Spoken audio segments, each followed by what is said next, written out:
every once in a while something happens in sports where we get inflamed. And it brings out both sides, knives out, ready to go at each other. A reminder that racism is not dead, or prejudice is not dead, and it's not going to die or go away if we just ignore it. And in this podcast, I hope to be a forum where we can have honest conversation. Just put the stack on the clock. I am Rihanna's I'm going straight to the top.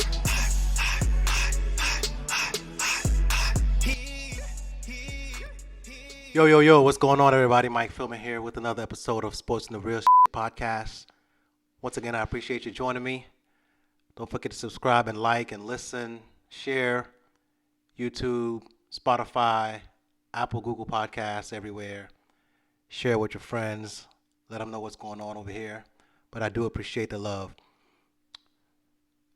So this episode, as many of my episodes are probably going to be, where I need to make a disclaimer that these are my views and my views alone.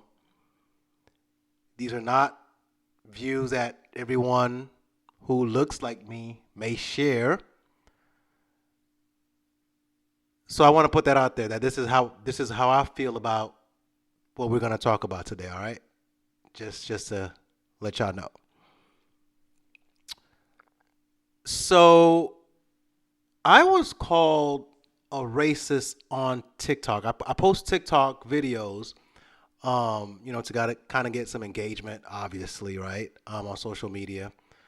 And TikTok is like the move right now because you don't need, as a newbie, right? You could get followers on TikTok faster than seemingly other platforms. But anyway, I was called a racist on TikTok I think it was the third episode. And when I was talking about how today's players could easily go back and play in previous eras because, people want to say, well, it was tougher, more physical, so on and so forth. Today's players wouldn't be able to last. And I made the comparison that, guys like Donovan Mitchell and Ja Morant, Russell Westbrook, even Derrick Rose when he was, healthy, they could easily go back in the day and, give buckets to, and I use as examples, I use Jeff Hornacek and John Stockton. Obviously, for those who followed basketball, two white players, right? And everyone I named previous to that were black players.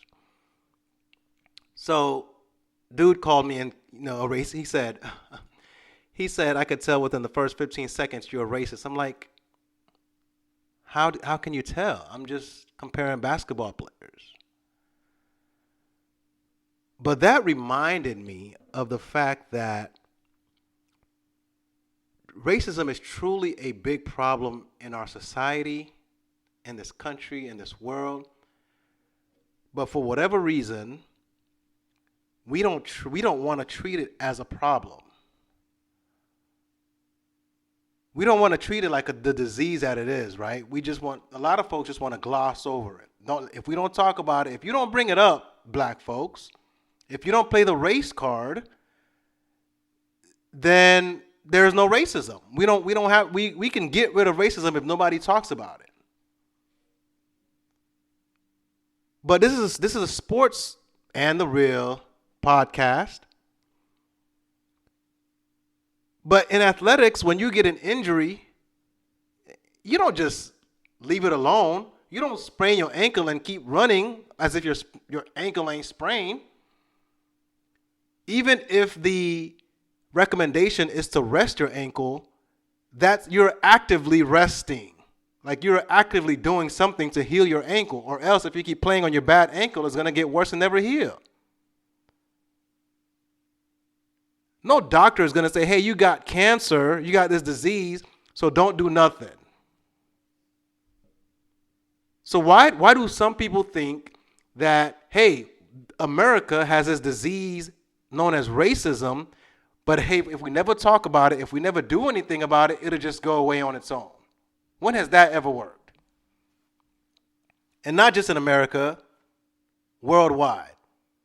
Right? Other countries like to laugh at America and say, hey, you guys are always talking about racism. You guys got a lot of racism. But then they have blow-ups too in the sports arena, right? So England's soccer team in the 2020 Euros, three black dudes, they missed their penalty shots, and the team ends up losing. And if you read the comments these cats got online, social media, racism, 100%. But no, we ain't got racism over here. We're good. It's only you guys in America. No, it's a disease. It's a worldwide disease that ignoring it, not talking about it, is going to make it worse, not better. There is no disease that gets better by ignoring it.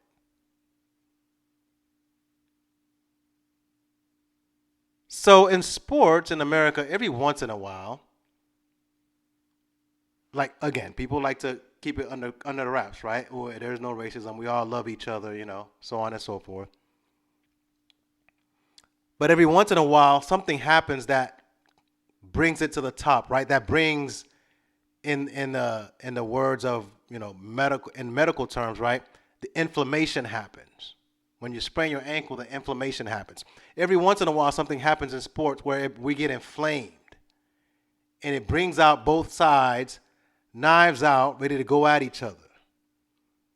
A reminder that racism is not dead, or prejudice is not dead, and it's not going to die or go away if we just ignore it. And in this podcast, I hope to be a forum where we can have honest conversations, both sides. Like I said before, if I own a company, right, my interview process would involve having in-depth conversations about race. And if you can't have a conversation about race just like a normal human being, then you can't work for me. Because your emotional intelligence is not there.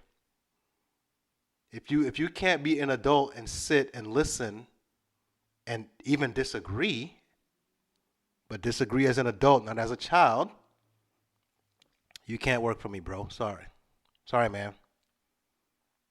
But every once in a while, we have issues in sports and topics in sports. Seems like every couple of months something, and we all go crazy and media goes crazy. CNN maybe picks it up, social media. And I know social media is not representative of the whole country, but at times it can be. Some people just choose not to say anything, but they're probably sitting behind their screens, nodding their head. For example, right? Here's what I can remember. In sports, LeBron James, he makes a decision. He's leaving Cleveland Cavaliers. He's going to the Miami Heat. Fans are burning up his jersey. He's a free agent choosing on his own time, right? He's not asking for a trade. He's a free agent. And he's saying, hey, I just want to go to Miami, play with my boys. Fans are burning his jersey. You don't think that there's racial components to that? When have you seen that happen in sports like that? Colin Kaepernick, shut up and dribble, LeBron. Colin Kaepernick, you can't kneel. People taking sides. Those were inflammatory points in sports that nobody was listening to each other. Nobody wanted to have a real conversation. Just wanted to yell. Or you'll hear talk on, social media where fans will be like, these guys, this is all covered for what they really want to say, right? It's cover. Oh, these guys don't deserve to get paid as much as they do. Or these college athletes should be happy they're on scholarship. How many times somebody has said, hey, Tom Cruise, you don't deserve what you're making? Tom Hanks? They don't say that about anybody else. They don't say that about baseball players or hockey players. It's specifically to the black players who make a lot of money, so NBA and NFL. You guys don't deserve that much. College athletes speaking to NCAA football and basketball stars, because they're the ones that bring in the money anyway. You don't deserve those scholarships. If you don't like what you're doing, then get rid of your scholarship. Give up your scholarship. You don't deserve it anyway. You didn't earn it. That's code talk. Or if you weren't an athlete, you'll be working at McDonald's. That's cold talk. That's cover for what you really want to say. Hey, these guys are dumb. These black guys are dumb. That's really what people want to say. Right? But when these conversation points happen or these inflammation points happen, that's what comes out of people's mouths on social media. You know, they act out. Just stay in your lane, dude. Shut up and dribble. You don't deserve that much money anyway. Why do basketball players make that much money? Why do football players make that much money? As if the billionaire owners aren't making 10 times more. But nobody speaks out on them.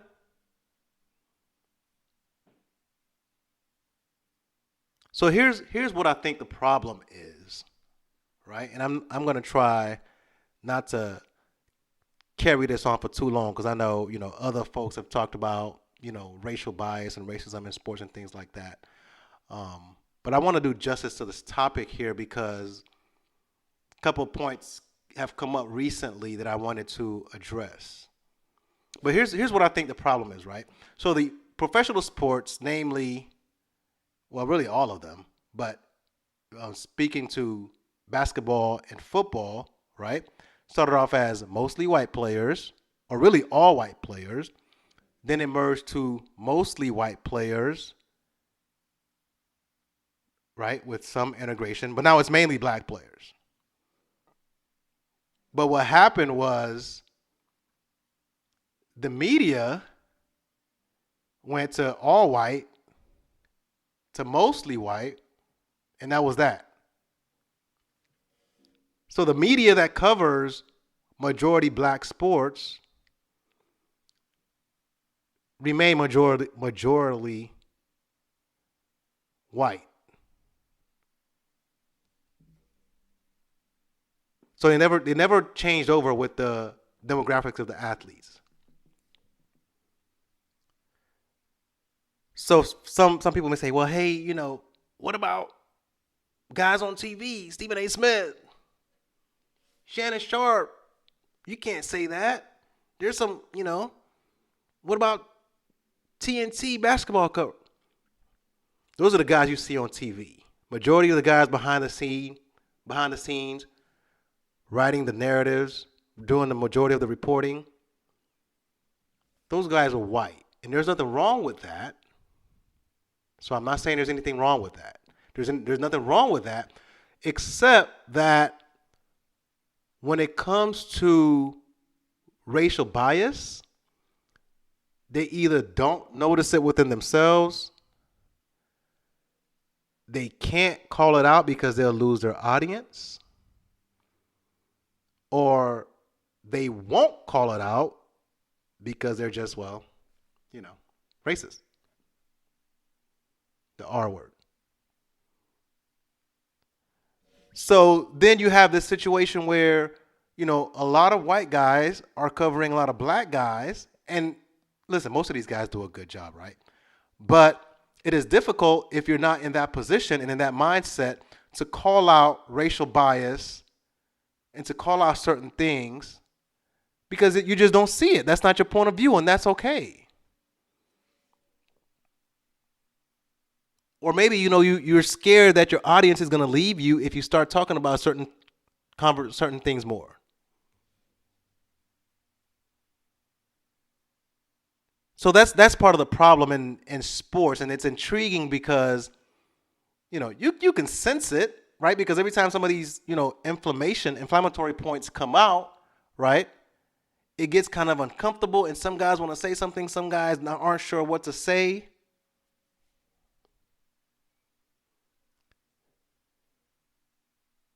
So I wanted to talk about in this episode 2 events, I'll call them events, that happened recently that kind of brought this to a head for me, and I wanted to speak out about it. The first one is, for those who don't follow, sports as closely as I do, right? Kendrick Perkins is a former NBA player, and, he now works for ESPN on their NBA coverage. And he made a statement, right, that Nikola Jokic, the Joker, Denver Nuggets center, right?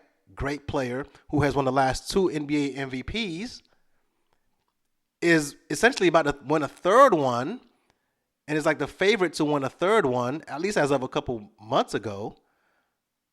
And Kendrick Perkins is wondering, hey man, how is this guy, the Joker, about to win three straight MVPs when Michael Jordan himself never won three straight? LeBron James never won three straight.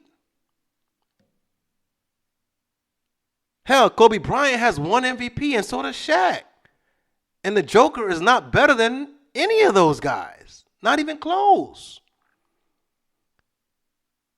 So then he talks about how it seems like, excuses are being made for the Joker. Right? People are ignoring the fact that he plays zero defense. But, every year it seems like the media is making an excuse as to why the Joker should be the MVP. And I'm not saying he didn't deserve it previous years. It just seems odd that excuses and reasons keep being given every year as to why he should be MVP. This year, hey, the man, you have a difficult argument except for Joel Embiid. When they went one-on-one, Joel Embiid sunned him, meaning he dominated him. And in my mind, sidebar, if you're going to win MVP, somebody who plays the same position as you can't make you look awful. I'm sorry. That means there's someone out there in the league that plays your position that's better than you. So that probably disqualifies you from being most valuable player. Right? It was clear and evident that Joel Embiid just killed him, murdered him. But that's a sidebar to the whole topic. But Kendrick Perkins essentially made the point that how is this guy about to get three straight MVPs? The media is essentially covering for him. When they call out, the media says, well, this year, he's averaging, a triple-double or close to it, and, nobody's calling him out for stat padding. When Russell Westbrook was averaging a triple-double, people were saying he was stat padding. And he's saying, hey, media, you were over here calling out Westbrook a couple years ago when he was doing triple-doubles every day pretty much. How come nobody's calling the Joker a stat padder? And then he used the R word. He didn't finish it. He actually didn't even use the R word. He kind of left us hanging, but we knew where he was going. It was pretty much like, y'all figure it out why. Y'all tell me why the Joker is about to win 3 MVPs in a row when Kobe and Jordan, and nobody's won 3 in a row since Larry the Legend Bird of the Boston Celtics in the 80s. Oh, everybody got mad. JJ Redick is mad. On ESPN, they're going back and forth. Everybody's upset. It's not racism. Hey, man, maybe it's not racism, but you can't ignore racial bias in these conversations. And that's what we do. We ignore context and racial bias. We think that there's no way people out there don't have any bias as to why the Joker could be the first three-peat winner of the MVP since Larry Bird. Right? People act like, it's an impossibility that could be the case. But then when you look at it and how the black NBA players and the white NBA players are covered, and not just all the white NBA players, the ones who are great, right? Let's say Luka, for example, Luka Doncic. Luka is great offensively, but Luka is essentially doing the same stuff on a lesser level than James Harden was doing a couple years ago, for those who follow basketball again. James Harden was unstoppable on offense. But you know what the media kept calling out? His defense. And that he played no defense. And there were YouTube videos made for his bad defense. And yeah, he was pretty bad on defense. I'm not going to front with you. I'm not going to lie. He was horrible. His effort was lacking. Totally. But his style of play wasn't great either because while he scored a lot of points, his style of play and hey, his teams had great records, but his style of play was never going to win a championship because it was so focused on him. It was isolation heavy. He dribble, shot the ball essentially or went to the free throw line. But he carried teams into the playoffs, but everybody knew, right, that style wasn't going to win. But here comes along a few years later, Luka Doncic essentially playing the exact same style, but not as good, but getting praised by everybody, and very little is being said about the fact that he doesn't play defense until recently, right? Now, right, people will be like, oh, man, Luka's not playing great defense. But last year, 2 years ago, 3 years ago, whatever, Luka's been playing the same style. And people kind of overlooked the fact that he wasn't playing defense. That was pretty much James Harden 2.0. Right? Same style, no defense, same thing. But the coverage was so different. And when black people tried to call that out, folks was like, nah, man, it's not the R word. It's not racism. Because we don't want to talk about it. We don't want to talk about racial bias. And it's there. We don't want to use that as context, as backdrop to say, hey, maybe we've covered this guy a little differently. Maybe we judge this person harshly and this other guy less harshly. We don't want to have those tough conversations. People don't like being uncomfortable. In sports conversations, they just want to, hey, watch the game, go to sleep, chill, drink a beer, right? But really, sports is a microcosm of society, and if we used it right, people were willing, fans were willing, as you're sitting next to somebody right there at the game, right? That person may not be same color as you, same background as you, but you're cheering for the same team. So why can't you have honest conversations? I'm not saying at the game to have honest conversations. I'm just saying in general, right? Why couldn't you have honest conversations with your friends about these things? But people are scared. They don't want to. So now they're making excuses for Luka now. Sidebar, but adding on to it, right? Kyrie Irving is on the team, is on the Mavericks, and excuses are being made for Luka Doncic because they're not winning now. They're actually losing a lot of games. They may not make the playoffs this year. And, people want to blame Kyrie Irving for it. Nobody wants to blame Luka. Even though Luka's still not playing any defense, he's still ISO heavy. He's essentially, for the most part, kind of getting a pass. People want to blame Kyrie because everywhere Kyrie goes, things kind of go downhill recently for whatever reason. So he's an easy target. So there's like a built-in excuse right now for Luka. And it's funny because these guys who are not American, so Luka Doncic and the Joker, they're not American, right? They probably could give a rat's behind about conversations of racism. That's because they don't get the context, though.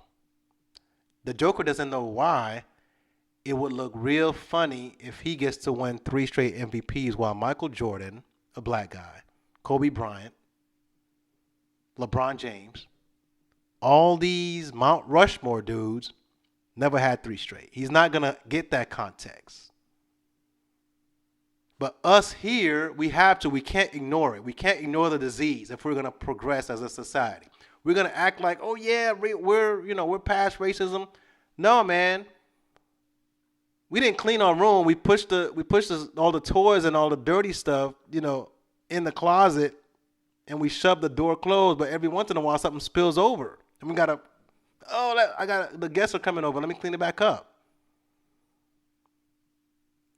But here's a more recent example. So today is, I don't know what the day is.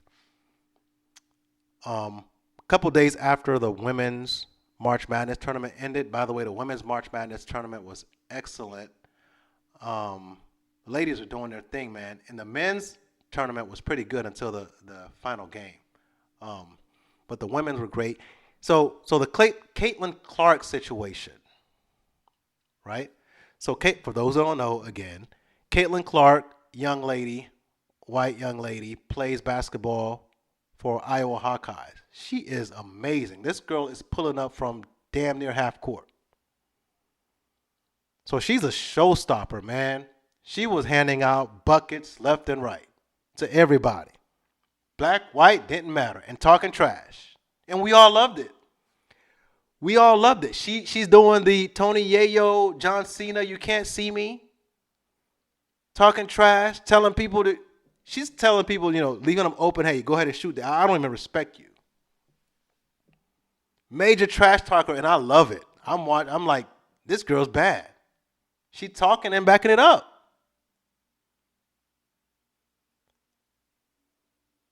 But as a trash talker, I don't talk much trash playing basketball. But I don't mind people talking trash to me. I just beat them. Beating somebody is the best way to shut them up. So, but as a trash talker, you have to know that people are watching you. Dudes, women, people are watching you talk trash. And if they feel like you've gone overboard or you talk too much, after they beat you, they're going to let them know about it. So Iowa plays LSU Tigers, Lady Tigers, for the championship this past weekend. And the LSU Tigers pretty much blow them out. Caitlin had 30 points, I think. She scored her points, but her team got beat pretty bad. And one of the Lady Tigers, Angel Reese, I guess she was friends with, a team, right? Teammates from another team, right? Ladies from another team. And, I guess she kind of took offense to Caitlin Clark talking so much trash to that team. South Carolina Gamecocks who Iowa had just beaten the previous round. And, all this trash talking and Caitlin doing all this to the young ladies. So Angel Reese took offense to that, I suppose. And then towards the end of the game, she gets up in Caitlin's face and she's doing this. And she follows her, as the clock is running out, she's following around the court and doing this and talking trash and this and that, right? The internet goes crazy. I mean, this thing is on CNN, right? Like, social media is going buck wild because all of a sudden, Angel Reese is classless for doing this, for talking trash back to Caitlin Clark. And the reasoning they're saying is, well, she followed her. Caitlin Clark only did it for 2 seconds. She didn't follow, the opponent around and do all this in front of her and then this and that. Angel Reese followed her around for 20 seconds. And the funny thing is, when you're on social media, as you read it, more people are adding time to it. It's like 5 seconds, and 10 seconds, and 20 seconds, and 30 seconds. Like, yo, what do you just keep adding time to the amount of time the girl followed her. So I'm going to admit this, right? I try to be fair. Angel Reese kind of went, it's kind of too much, right? Because I know, like, if you're not in a gym scenario like that, like, there are certain things you can get away with in an official game that you won't get away with, let's say, playing basketball at LA Fitness or on the streets, right? Like, you'll never follow somebody like that talking trash unless you know them and you're close with them. But you'll never follow somebody you're not close with like that talking trash after the game. You might get swung on, okay? So, but that's beside the point. But anyway, people made a big deal about that. And for the most part, it broke down between racial lines, okay? Black people are like, well, that's what you get. You talk trash, expect it back. And I fully agree, right? Again, like I said, it's probably a little bit too much overboard, but you can't limit what you get back when you're talking trash. As a trash talker, you better win, because if you lose, you're going to hear about it, and who knows how you're going to hear about it. But people's making excuses for Caitlin, like, oh, she only did it for 2 seconds towards her bench. And there is clips upon clips of this girl talking trash, calling people sorry, and talking about, hey, look at the scoreboard, you're getting blown out. Like, she's a major trash talker. But there was excuse after excuse after excuse on one hand. But on the other hand, Angel Reese was getting called all types of names, getting called out her name. Like, people really wanted to call her a N-word. You could tell. And so it was such an inflammatory point, an inflammation point, because you could see both sides, once again, running towards the opposite sides, like, ugh. And the problem with the white media covering majority black athletes is that they don't recognize the bias that they had initially towards Caitlyn. Like, if you're not going to say anything about Caitlyn Clark, you can't go out there and say something about Angel Reese. You can't. Because although it may look different and it's slightly different, right? And that's what they do, right? They the media does, and people on social media, they'll say, well, it's not exactly like that, right? She didn't talk trash exactly like her. Nah, man, you can't sit there and try to point out differences. Like, trash talk is trash talk. And you can say, hey, you don't really like what Angel did. That's fine. You don't have to. I wasn't the biggest fan of it. But to sit here, some people calling her all types of names, man. It's like, yo, that's literally racism right there. You're not going to admit it, but that's racism. People want to say, well, it's not about her race. Yes, it is. Because when the other girl was doing it, you said nada, nothing. You said nothing. You liked it. You enjoyed the fact that she was talking. You enjoyed the fact that when she played South Carolina Gamecocks, the previous game, she waved off the black girl who couldn't shoot three-pointers and told, like, disrespect. That was disrespectful. But it's basketball. We're fine in basketball and sports and disrespected. If I'm guarding somebody and you can't shoot, I'm going to give you the shot. And she was okay doing that. She was okay. I was fine with her celebrating. I was fine with her talking trash. All that is fine. And the way Angel Reese responded is fine too. Again, if you talk trash, expect trash talk back. So one girl can't be fine, and then when the other girl wins, her team beats her handily and talks trash back. You want to get upset because she doesn't talk trash exactly how the other girl talked trash. Nah, man. You can't control that. As a trash talker, be careful until you lose, then you'll find out. You'll find out who wants to talk back.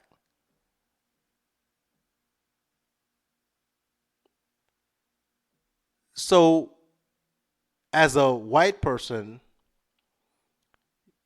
what happens, I feel, is that the historical context is taken a lot of times out of situations. So for my white listeners, and if you're listening, I appreciate you lasting this long. I hope the guy who called me a racist on my third video ever, my third video ever, dude called me racist. Hope he listens to this. So for my white listeners, right, I will say this. Although it might be different, but you can't take historical context out of these types of situations, because you know why?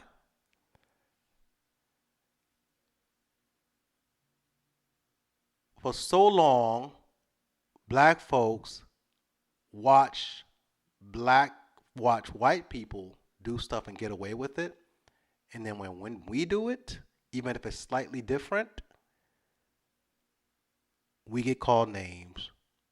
We get killed. We go to jail. We get in trouble when the white person does it. So guess what? When it comes to biases and making excuses for one another, black folks do it too, unfortunately. But we have to. Right?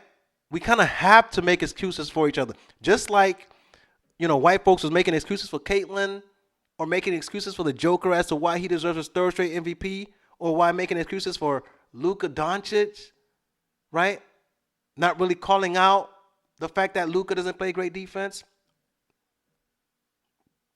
By the way, the Joker doesn't play great defense either. So calling out the Joker for not playing great defense and the things that he's lacking, the white media doesn't focus on that. If I'm going to be honest, black folks do it too, but we kind of have to. We've had to. So it's becoming, and for example, it's become kind of the thing now, right? When the NFL draft comes around, for black folks to prop up black QBs. We've had to. We've had to. You know why? Because for so long, black players, black quarterbacks in college, were kept out of playing in the NFL. Warren Moon couldn't go straight to the NFL. Black quarterbacks' IQ was questioned forever. So now when you see black folks sticking up for black quarterbacks who may have accuracy issues, we're like, well, overlook his accuracy issues. He can still ball out. It's essentially making up for the fact that for so long, black quarterbacks were never given a fair chance. Their IQ was questioned. They couldn't lead a team. They can't play quarterback. So you can't miss that context when you're having this Caitlin Clark conversation and Angel Reese and Luka and the Joker, right?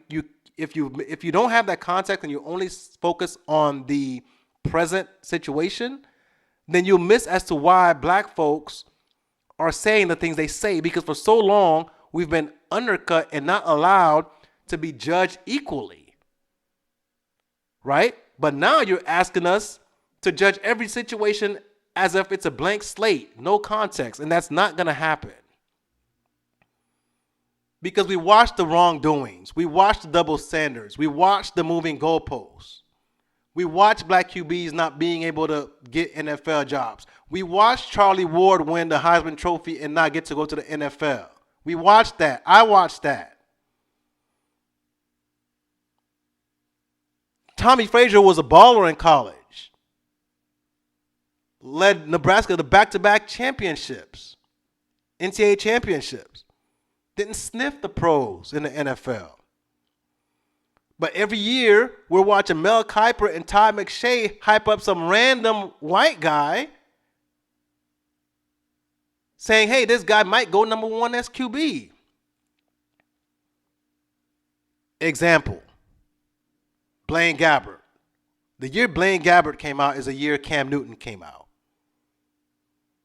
And I watch a lot of college football. Maybe not as much as should have. But I didn't know nothing about no Blaine Gabbert that year.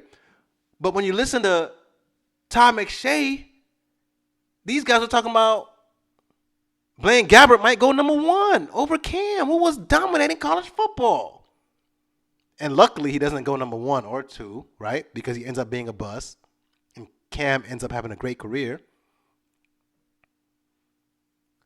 But for so long, we watch, guys get elevated and other guys get brought down. And the only reason we can think of is it has to be the color of their skin. Why? Because black QBs historically weren't given a fair shot. So now when we see black QBs in the college, black folks, unfortunately, we kind of we make excuses for certain things, right? For their accuracy issues. Well, he can learn to become accurate. We make excuses for them because other folks get excuses made for them too. Right? So that's how it works in sports. But in the real world, there's been some serious examples, right? O.J. Simpson. And O.J.'s a weird case because O.J. didn't want to be black. Jay-Z said, I'm not black, I'm O.J. Okay. A lot of black people made excuses for O.J. Simpson killing his wife, his ex-wife. Because so many black folks, you got to catch this, so many black folks had gone to jail or gotten in trouble or done wrong for no reason. They were set up. That's one. Two, so many white people had nothing happen to them when they had done bad. So this was essentially us making excuses for OJ, even though OJ didn't really want to be black. Say, hey, man, given this historical context of us never winning and them always winning and cheating and moving the goalposts, we're going to cheer when OJ gets off. We want OJ to get off. People know OJ did it, man. Ain't nobody with a sane mind going to say OJ didn't do it. Who cares if the glove didn't fit? But context, historical context says, yo, as bad as it is to cheer a murderer getting off, yo, these other cats been getting off for so long. Rodney King got his behind beat on video, and those cops got off. And so on and so forth. Modern day Eric Garner and George Floyd, and people are tired of watching other people get excuses made for them, and black folks getting in trouble for the most ticky-tacky things, like loose cigarettes getting killed, while Jeffrey Epstein is getting off, and nobody's pressing charges against him, and presidents are flying out to his island on his plane. It's like, yo, these guys never get in trouble. And some people are going to say, well, that's just because of money. That's a money thing. And to black people, what we'll say is, in this country, money and race are kind of go hand in hand. There's a reason why some people have money and some don't. And a big reason why, right? Not just a reason why, a big reason why some people have money and some don't is race. We got to admit that, all right? We got to admit that. Systematic racism has set up certain folks to have money, while others have to struggle more to get there. But if you take out the context from these conversations, you'll think people are lunatic. You'll wonder, why the hell is black people cheering on a murderer or cheering on for so-called bad guys when bad guys get in trouble? That's because history tells us good black guys have gone to jail for no reason. A lot. Just recently, like, I forget which state it was, somebody, just after serving like 40 years or something like that in jail, got exonerated. Like, he didn't do it. Evidence came out. Like, and so many of those cases happen to be black guys against white folks. But if you miss that context, right? If you just look at everything in a vacuum, you're never gonna agree with why black folks take the stances they take. You're never gonna agree. You're never gonna see why black folks, are okay with Angel Reese doing what she's doing, because given everything in context and the way black women have historically been treated, and given how you just made excuses for Caitlyn to do what she does, like, we don't care, bro. Angel Reese is getting her lick back for her friend. She's doing the same thing. Now she added a little bit onto it, but she's doing the same thing. In our eyes, she's doing the same thing. And if you didn't call out Caitlyn, you can't call out Angel Reese. But if you're just looking at everything in a vacuum, if race is not, if you don't notice your racial bias, the bias that you may have, if you're just like this, focused in, blinders on, you're never going to see that. You're never going to understand. So it's going to be a back and forth conversation, because nobody wants to sit down and have actual conversation. Nobody cares. Nobody cares enough to actually sit down, have a conversation with the other person who doesn't look exactly like them, who may have different points of view. We just want to be comfortable. We want to cover up the disease, right? And act like everything's okay. Well, Martin Luther King said, I dream one day, won't be judged by the color of their skin, but by the content of their character. Yeah, that's true. But MLK couldn't see the future like that, bro. My dream is that, more so than not judging each other, my dream is that we're willing to have more conversation. People are willing to have conversation. People are willing to admit that maybe they have blind spots and have conversation. So I don't have solutions to the race problem in America and in the world. All I can do is play my part and have conversations. Hopefully this platform reaches somebody who's willing to listen and have an open conversation and be honest on both sides. Like I said, black folks, and I think there's other things on the other side that black folks have to clean up too. Those are future podcasts.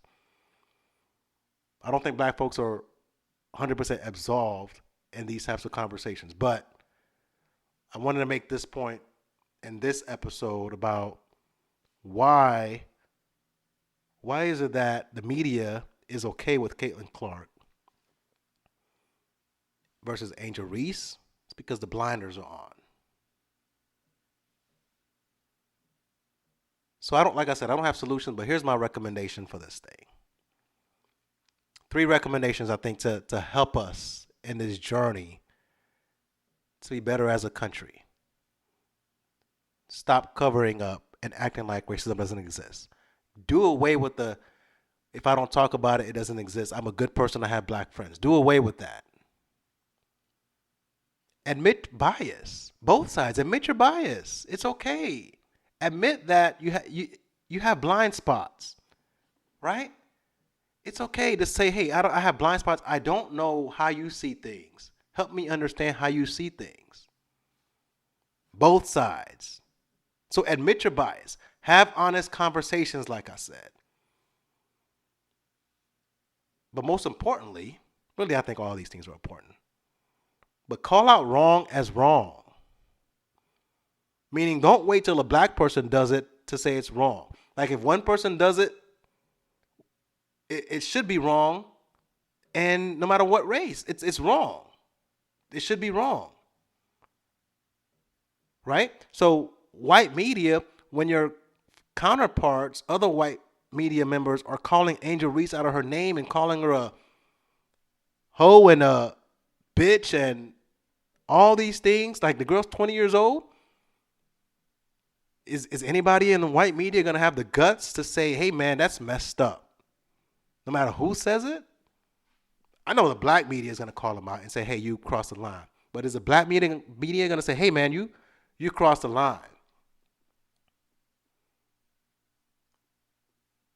So call out wrong as wrong. If Caitlyn is wrong, Angel's wrong. If Angel's wrong, Caitlyn's wrong. But don't forget the context. When black people do stuff, don't forget the context, to take historical context into perspective. If you just focus on the specifics as this happened today and it's bad, then you're going to miss why black folks see it differently. Historical context is always key when it comes to these conversations. Because when you've been done wrong for so long and things have gone against you for so long and you've watched, white folks get away with things for so long and black folks do the exact same thing or not even as bad or nothing at all but get in trouble, go to jail, it's hard to just focus on a specific situation. It's hard to just say, hey, man, you're only mad at Angel. It looks like racism. Because we're playing back all of those times where the white person, it was okay for the white person and not okay for the black person doing the same damn thing. And you can't divorce that in these kinds of conversations.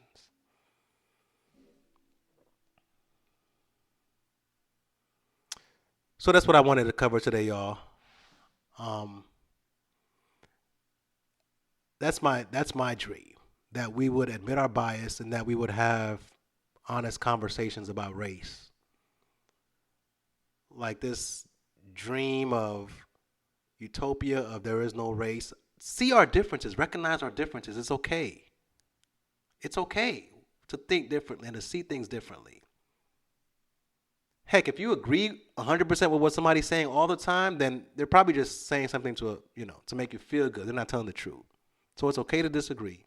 Have open conversations, but you can still remain friends. So that's my dream. I had a dream that one day folks could just be honest. Honest with themselves and honest with each other. All right, y'all, this went a little long. It's been a couple episodes since I've gone this long, but feel like I wanted to say this. But I appreciate y'all hanging out. I'm going to catch you guys next time. Sports in the Real Podcast. Mike Phillips. Peace.